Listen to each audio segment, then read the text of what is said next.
Hello everyone, this is Benevolent History here, and I'm here to give you a commentary battle on the grassy flatlands. This time we're playing a very different kind of match. This is actually a 31k match on large scale. So you can see here that I have chosen the very newbie army, I would say, of 14 gold urban cards and 6 units of gold Praetorian Cav, although 2 of them have one experience chevron.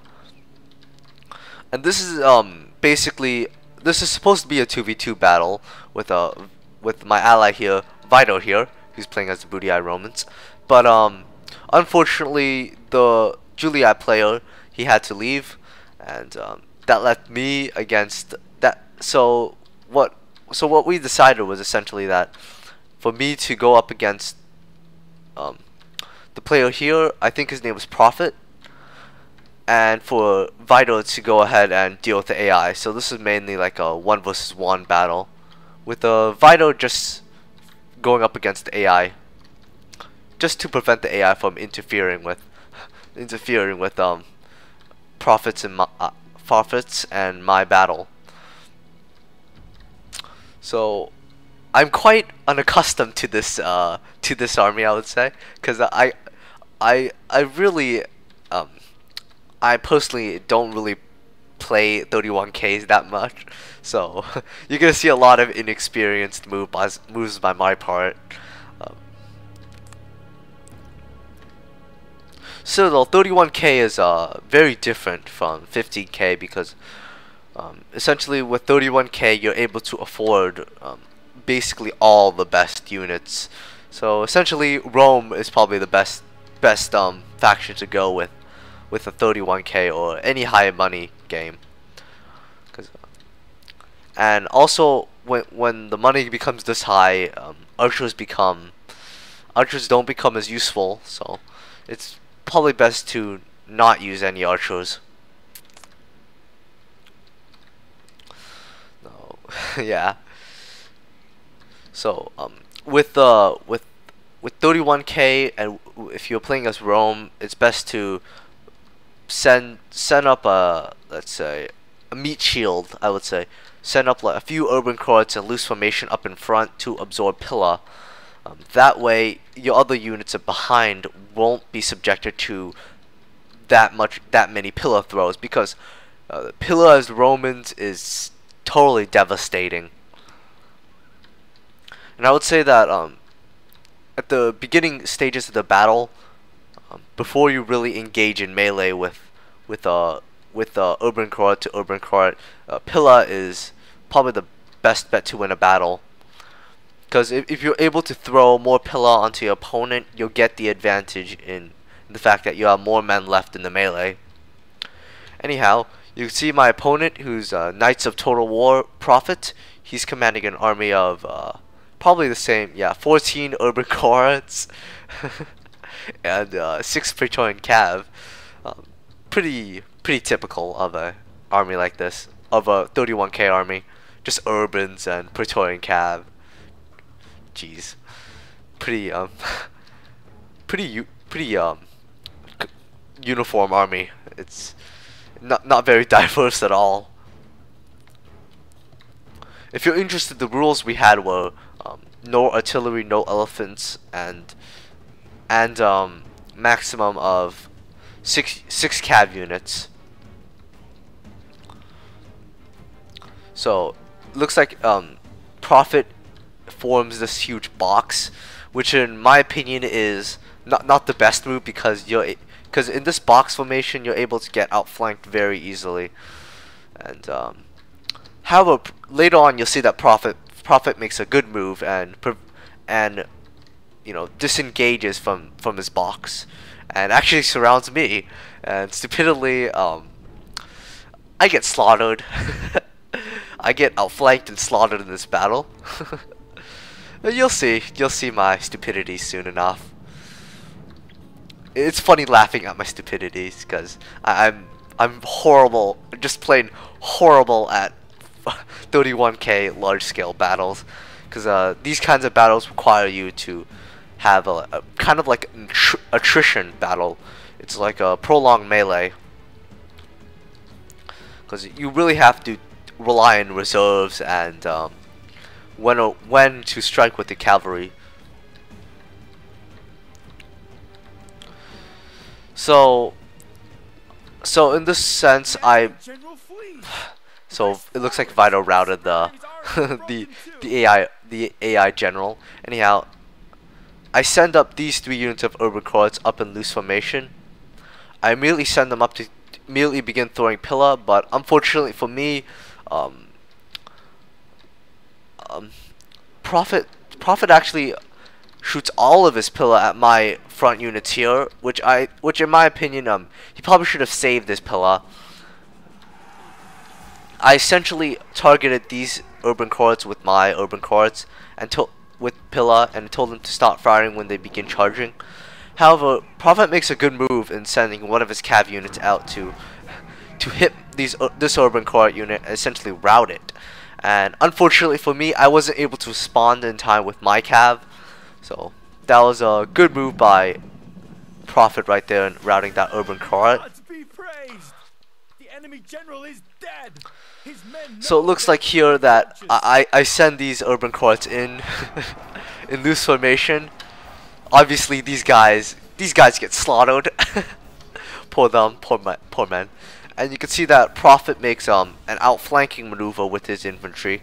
He sends his back line on the left and on my right in order to flank my 4 units here. This is a good move by his part. What I should have done at this point is probably withdrawn my troops and make a line to face his, but I stupidly did not do so, and thus I basically got outflanked. And, oh man, you can see here that I sent some units out to outflank his outflanking forces, but my forces in the middle, it's not enough, because I probably should have sent more units out to the flank in order to counter his flanking movements, and I probably should not have sent troops into the middle. So looking at the right flank here, I'm able to get some sort of flanking advantage here. Over here I'm also able to get some sort of flanking advantage, but in the middle and all around, my troops in the middle are outflanked. Here I send these 2 Praetorian cav units to basically surround his general, but unfortunately his general, furiously enough, doesn't rout. His general is like a man of steel. So my Praetorian cav here, just essentially, I withdraw my Praetorian cav. I send some Praetorian cav here to possibly do some hammer and anvils on this flank, and I send some of my cav here to do some hammer and anvils on this flank. However, what's my undoing is the fact that I'm not able to really win the flanks as quickly. You can see here that I'm doing some flanking movements with my cav, but it's just not enough. Prophet essentially broke through my center and went ahead and flanked my outflanking forces. So it's kind of a mess to commentate. But you can see here that my forces in the middle here get squished by all his cav. Same thing happens on this flank. Yeah. Essentially at the beginning I lost too many men, and that essentially made me numerically inferior, and thus I had less men in the end. So Prophet can essentially throw troops at me, and since he has more men, he's able to win that engagement. So you can see here that one by one my urban cohorts are routing by his urban cohorts. I try my best with a few cav strikes, but still his cavalry units achieve better success than mine. So it looks like the battle went into isolated pockets. On the right flank here, my guys die horrible deaths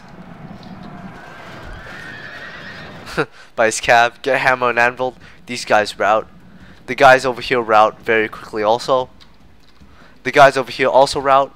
The guys on my left flank last the longest, but still these guys turn tail or run like little pansies. It's not my fault. It's my men's fault. So what should I have done? What should I have done in this battle to prevent my humiliating defeat? Well, I probably should have kept my cav closer to my infantry, so that my infantry doesn't get slaughtered by his cav, like you saw at the beginning. I should have deployed. I should have withdrawn when he outflanked my forces. I should have played way more conservatively with my infantry, and not engaged head-on as recklessly.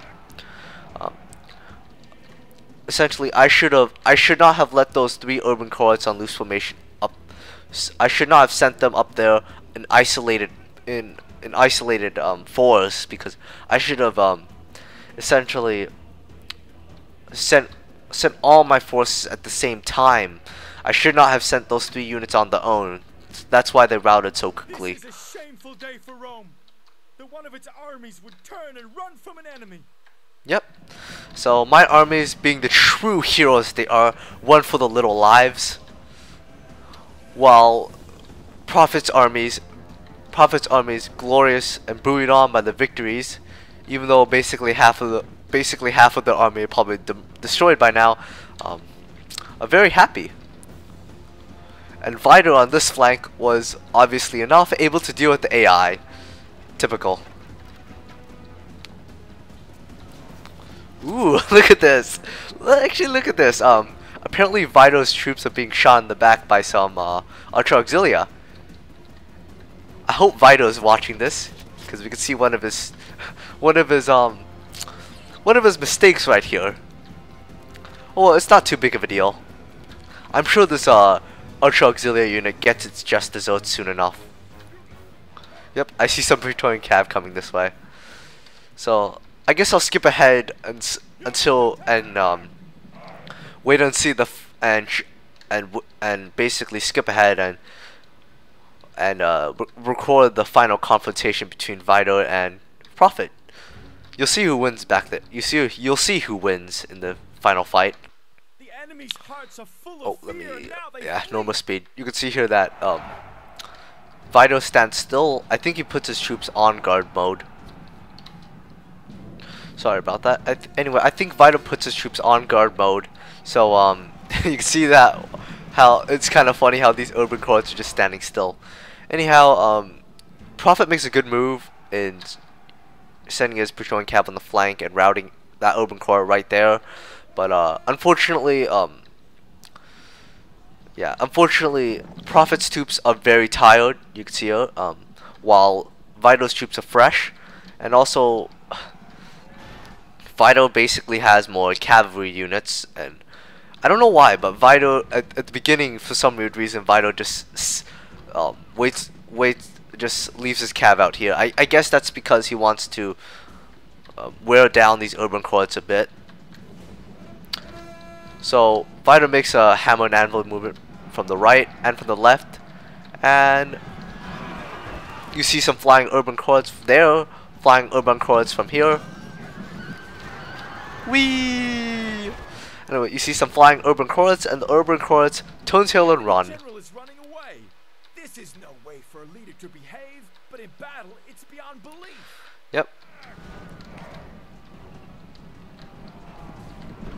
So it looks like Vidar won that one. So yeah, I guess it's because Vidar just basically had more troops in the end, and that essentially brought him victory. Also, he made pretty good moves with his, pretty good positioning with his troops. I mean, even though I personally would not put my infantry in guard mode, but when he did so, it was kind of like a fixing force he made. And you see, victory goes to essentially Vidar. I would say he came out on top of this. Victory is ours, I guess a little bit of a tournament. by the narrowest of margins. I'll show you the results screen. So it was pretty interesting.